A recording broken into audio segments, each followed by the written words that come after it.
आम्ही लहान होतो ना, तेव्हा मला ह्या डाळींमधला फरकच कळत नव्हता. तर मी जी लाल डाळ असते ना, ती मसुरीची डाळ, तिला लाल डाळ असं म्हणायचे.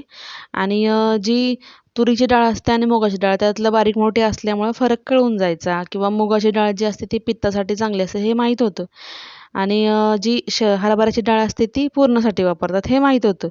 मग अशा प्रकारे मी डाळीचा असा तो जो फरक होता लक्षात ठेवायचे. तर मंडळी, आज मी बनवलेले आहे मसुरीच्या डाळी मस्तपैकी झणझणीत असं वरण. तर मी सुरुवातीला काय केलं, तेल टाकलं, जिरी मोहरी टाकून घेतली, लसूण टाकून घेतला, कांदा टाकून घेतला, टोमॅटो मस्त असा फ्राय करून घेतला.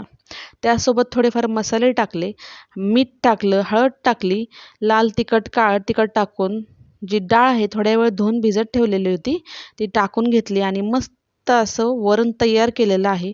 चपातीसोबत खा, भातासोबत खा, भाकरीसोबत